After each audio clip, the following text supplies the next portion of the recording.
Agenda ഇതാവണം എന്നുള്ളത് അദ്ദേഹത്തിന്റെ ആഗ്രഹമാണ്. കാരണം മറ്റ് അജണ്ടകൾ ചർച്ചയ്ക്ക് വന്നാൽ അത് തെരഞ്ഞെടുപ്പിൽ അവരുടെ വീഴ്ചകളെ, പ്രത്യേകിച്ച് സംസ്ഥാന സർക്കാരിന്റെ വീഴ്ചകളെ, പ്രാദേശികമായിട്ട് അവർക്ക് കിട്ടേണ്ട വോട്ടുകളെ ഇല്ലാതാക്കുമെന്ന ഭയ. മുഖ്യമന്ത്രി എന്നിട്ട് കോൺഗ്രസിനെ അകാരണമായി ആക്ഷേപിക്കുകയാണ്. അദ്ദേഹത്തിന്റെ ഇടത്തും വലത്തും മുന്നിലും പിന്നിലും നോക്കണം എന്ന് വെച്ചാൽ മന്ത്രിസഭയിലും MLA-മാരുടെ പട്ടികയിലും ഓഫീസിലും നോക്കണം. എന്നിട്ട് വേണം മുഖ്യമന്ത്രി കോൺഗ്രസിന് ഇത്തരം കാര്യങ്ങളിൽ ഉപദേശിക്കാൻ.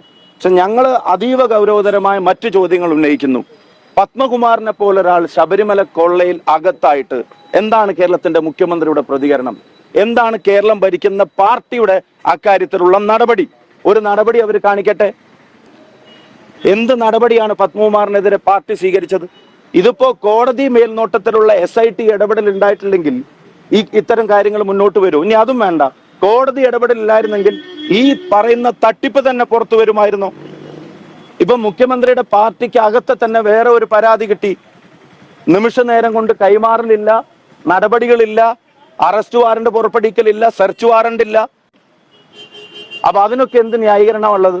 ഞാൻ പറയുന്നു, ഈ തെരഞ്ഞെടുപ്പിൽ ഒരു സാധാരണ CPM പ്രവർത്തകൻ പോലും പ്രയാസപ്പെടുന്നത് അവരുടെ ഗവൺമെന്റിന്റെ ചെയ്തികളുടെ പേരിലാണ്.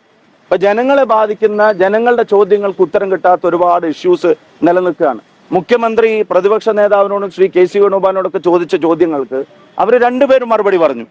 അവർ പറഞ്ഞു സംവാദമാവാം, സമയവും സ്ഥലവും മുഖ്യമന്ത്രി തീരുമാനിച്ചോ. ഓരോ വിഷയത്തിലുള്ള ഞങ്ങളുടെ സ്റ്റാൻഡിനെ സംബന്ധിച്ച് മുഖ്യമന്ത്രിയുമായി, അല്ലെങ്കിൽ അവർ പറയുന്ന മുഖ്യമന്ത്രി തന്നെ നേരിട്ട് പറഞ്ഞ സ്ഥിതിക്ക് മുഖ്യമന്ത്രിയുമായി സംവാദമാവാം. അപ്പൊ മുഖ്യമന്ത്രി വീണ്ടും ഫേസ്ബുക്ക് പോസ്റ്റിലേക്കാണ് പോകുന്നത്.